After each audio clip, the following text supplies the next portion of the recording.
That's a tough question. I think each Grand Tour has got its own beauty about it. The Giro is special because of the fans.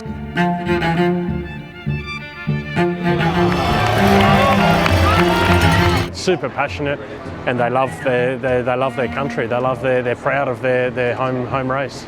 We're there or thereabouts, and we're amongst the best guys in the race. So far the first 2 weeks have gone really well, but today is a real Giro start. Well, it's not a victory or anything, it's fourth place, you know, you have to take that into account as well. In the end, I have no regrets. I did everything I could, and I did it for the win. I'm optimistic about this tour.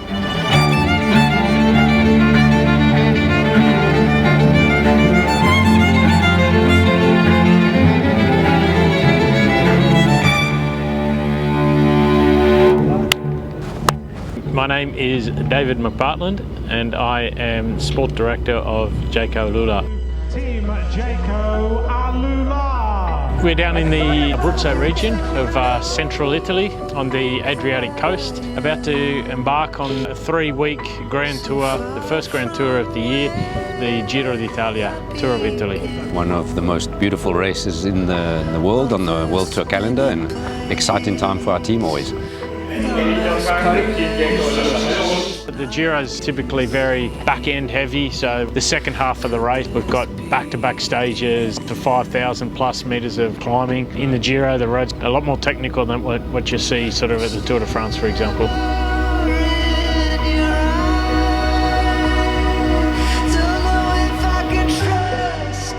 You always get to see different types of racing in the Giro.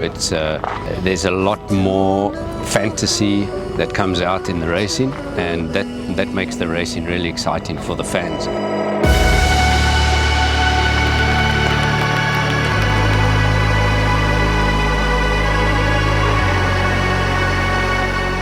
I think for us, as with the Giro and the team that we put together, with the balanced team that we put together, it would be great to have Eddie finish off in the top 10 in the general classification, and a stage win with Michael Matthews.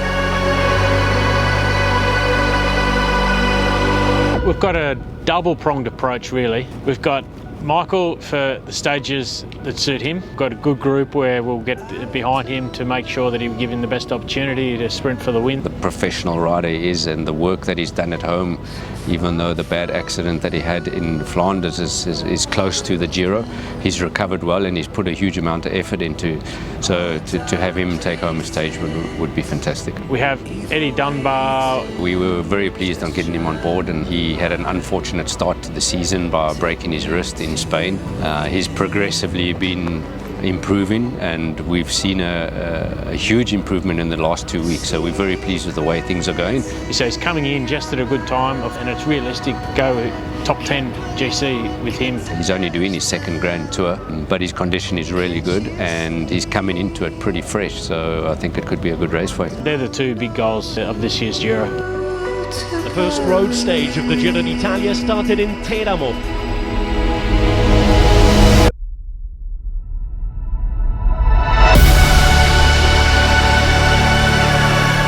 The success in this year's Giro would be a stage win and top 10 in GC. Just the one? Just the one stage win? Yeah, I mean, my approach is always we go after a stage win and we don't even think about a second or third stage win until we've got one. You can't win two without one. We're just chasing one to start with. Milan's going all the way, and Jonathan Milan is the winner of stage 2 for Bahrain. You have to be able to sprint from the front, like close to the front, not sprint from 20th back. Just mistimed the lead out a little bit there, but this is all practice, and I think the guys did a great job, so looking forward to the next days.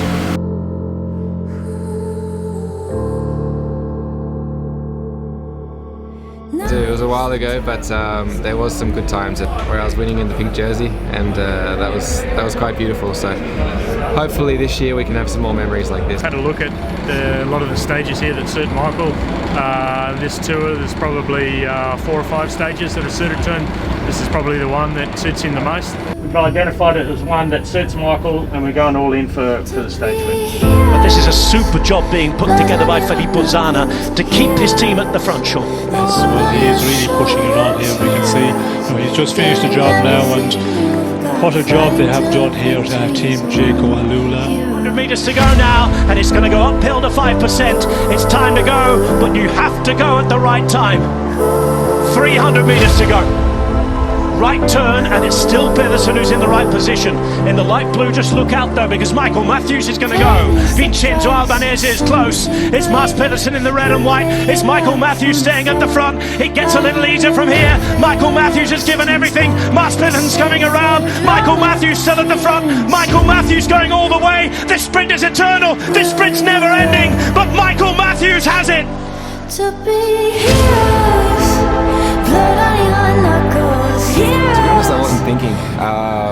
I was actually just sort of thinking that I was just out for a training ride with my mates and just actually sprinting for a sign for the edge of the town like we always do, and had actually a smile on my face coming around that final corner. Like, I was just having fun, and I think that's what I was missing these last few months, was the fun, and yeah, we brought it back today and we finished it off.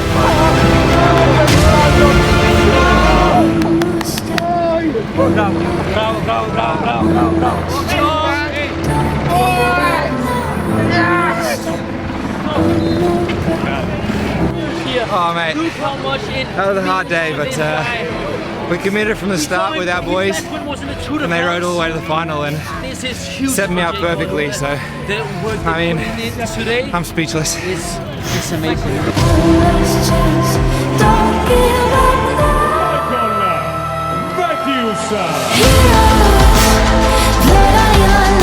Couldn't have gone better. Super day from the boys, from the whole team. When you put in everything 100%, that's all you can do, and today that was good enough for the victory. It gives the boys confidence that there's still a lot of more opportunities in this Giro d'Italia to come, so it's only just the start. I had maybe 2 weeks off the bike after Flanders. I love it. It's my passion, it's my hobby.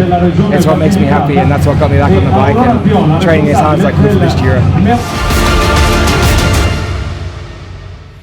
An early stage when it's like gold, you can see how it sets the momentum for the rest of the tour. Doing a three-week Grand Tour, it's a lot of, you've got to have a strong head. It's a lot of mental attitude. It sets up everything for the following weeks. You can build off that. You can use the morale that you gain from an early win going forward, and it's a special feeling when you get an early win. What a day! What a day! Firstly, congratulations everyone. We came into the Giro with the biggest goal here was to win a stage, and we've ticked that already on day 3. I think the most special thing today was the way that you guys made it happen. So congratulations for the first stage win of hopefully more in this Giro. Green it! Okay. I did it. It's a big day again. A couple of objectives today. We've got Eddie, it's the first real test on GC for Eddie Dunbar, and feeling good, so I'm pretty confident there that he can do a good ride. Feeling better every day. Felt quite good yesterday in the climb, so hopefully I can feel the same today in the finishing climb. That'll be positive, and yeah, just try to stay out of trouble today. Try not to lose time, and yeah, just see how the GC battle pans out today.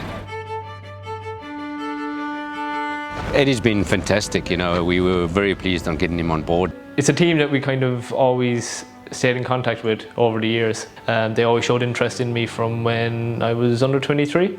Yeah, the team came to me and asked to be leader at the Giro this year, so obviously that's exciting. If that doesn't motivate you or excite you as a rider, I don't think much else will really. Eddie's very quiet guy, but also very confident. As far as Grand Tours go, he does not have the experience of a lot of other guys. I've only done one Grand Tour, so I've only done just the Giro 2019, so as I said, I'm a bit behind most guys. He knows himself well, and he's very, very hungry. That was one of the reasons I moved, was just to kind of have a bit more leadership and get to do bigger races. That's something I've lacked, I think, over the last few years.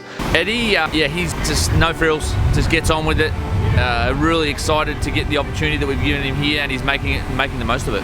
It's kind of like starting from new really. It's just about embracing that pressure, using it to your advantage really, and go in and enjoy the race, because you can think about it every day and you can get stressed about it, but it's not going to help. He hasn't had many opportunities in Grand Tours to go after chase a result for himself on the GC. So here we're giving him that opportunity, and we've got the team to support him. He had an unfortunate start to the season by breaking his wrist in Spain. Like, that's all I've wanted for 3 or 4 years, was just a proper schedule, like where you can train and know where you have to like go, and you're going to prepared and you're going to get a result, and then there's a goal at the end of it.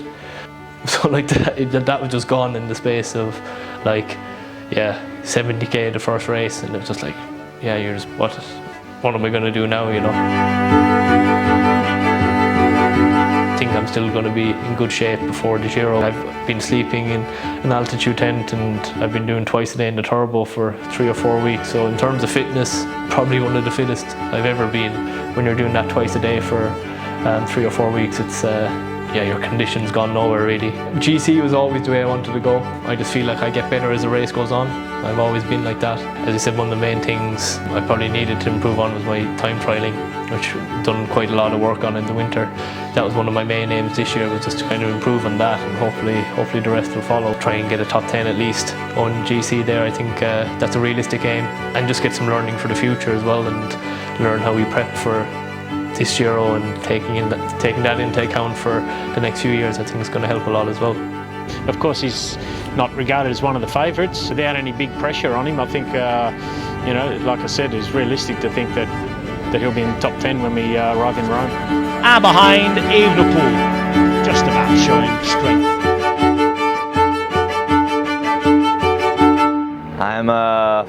I'm the master of the breakaways, that they never go to the finish. Stage 6 of the race took the peloton to Naples. The start was an aggressive one. Jaco Alula keen to get out. Top of the world, Alessandro De Marchi, like us. active riders. He'd soon be joined by 4 other riders, and we'd have a break of 5. Turning it up and running amok. There are many things you need to consider, to look for. The key is really to look how the race is going to start, and then there you have to interpret what's going on, and wait for the good moment. Alessandro is very experienced, level-headed. He's actually a good leader also for the young guys. A really complete rider. We got a lot of criticism when we brought him on board. He is at an age where he's coming to the end of his career, but he's given so much to the team. He's a big help for the youngsters, helps them develop, really good for the morale, and true professional, you know, on and off the bike. I love it because the first thing that they teach me when I become pro, as a neo-pro, I was asked every time to go in the breakaway, just to show the jersey. I become more and more experienced in this, and I could also do some nice results. I just keep doing this because it's the thing that makes me more happy on the bike. They led with 800 metres to go, but they waited, they watched, they played games, and one game too many meant that it would be heartbreak for the breakaway with 200 metres to go. Up against a good opponent with Clarkey, and Clarkey is by far the faster guy there, and I think all he needed to do was keep rolling it over, and he would have won the stage. But anyway.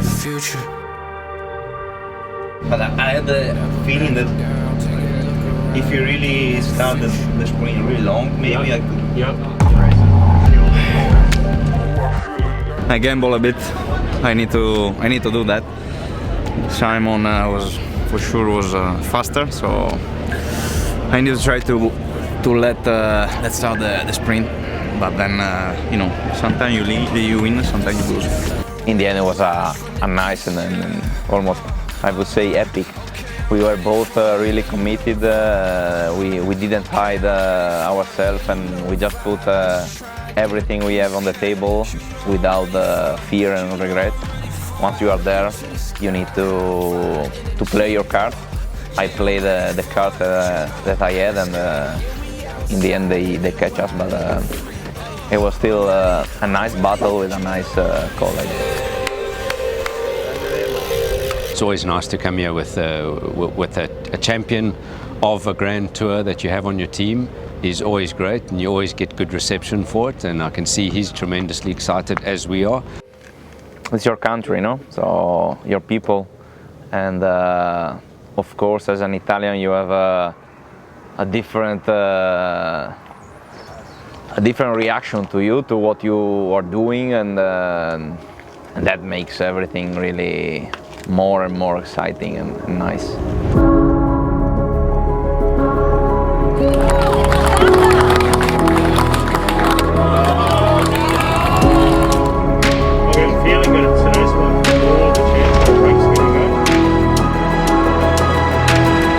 Zana, well, we're learning performance here during the Giro d'Italia has been sensational. Big weight on his shoulders being national champion coming into the Giro d'Italia, and he's handled it very well. Home rider on home roads, and not just in Italy. This is his home region, in the Veneto, the Venetian. He might have a bigger kick here than Pino to the line.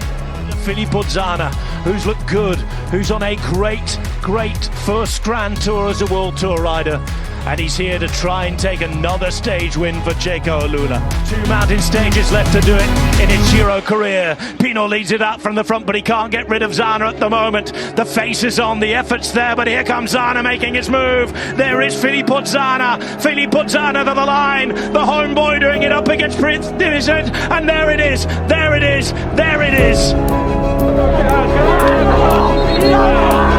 Adesso calma. Ci sei fatta.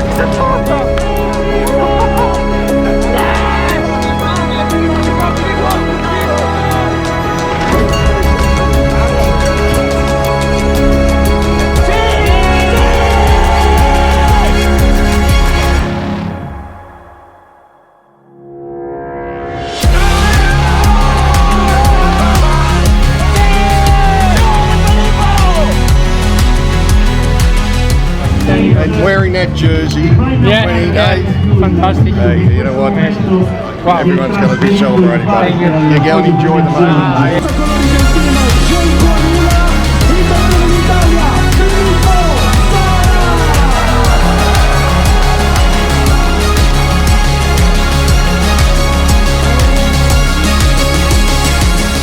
The boys have worked so hard all tour, and it's now coming home, a second stage win, and how he won. And young Eddie moves up the 4th spot, so it's going to be on the next couple of days.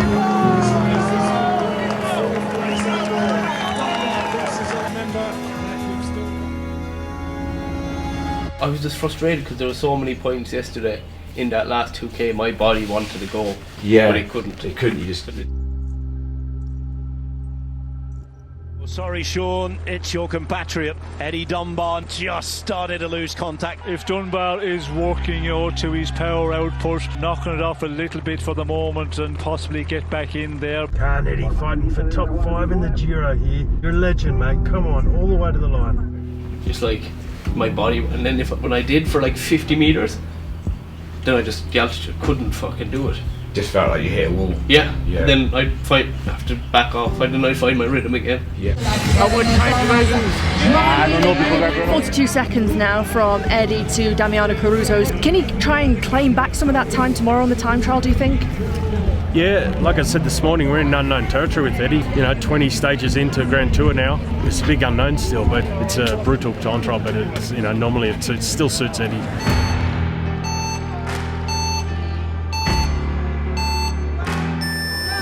It's nice you can just squeeze the towel out, can't you, today? Yeah. You can wring it out dry, you can put every ounce into this.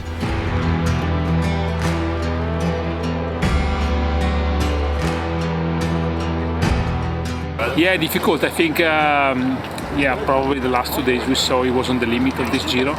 So it was, you could see it was not the same legs he had last time in the time trial. But he should be proud of this first Giro as a leader. Mate, you've done a fantastic ride. You look disappointed, but I can imagine you might be maybe keeping that top 10. But you need to be proud of yourself in this Giro, man. I'm always a bit hard on myself, but when I look back, all champions are hard on themselves. That's why they get to the level that they get to. You know, they always try to push themselves to do more. They're always trying to look for improvements, and that's a champion's attitude, and that's exactly what Eddie is. He's a champion. He's learned a lot these 3 weeks, but it's only his second Grand Tour that he's ridden, and it's his first Grand Tour that he's ridden as a GC rider. So we're very proud of the work that he's done. He should be proud of what he's done. And I think he's done fantastically. You know, he can only go up from here, and he's proved to us what he's capable of doing. And I think he's showing us that he's committed, and if he has a team around him, he can really perform super strong. Obviously I dropped a few paces on GC, so that was disappointing, but there's more positives than negatives to take out of this 3 weeks. I think once I get to Rome and know that I did everything in the team, did everything we could to be in the best possible position, yeah, it's going to be a very positive day for the team. In the next few weeks, just chill out a bit, have a few pints of Guinness, I'm sure it'll be alright. Don't have too many though, mate, I know you like them. Yeah, no worries. No, it'll be alright. Cheers, Dan.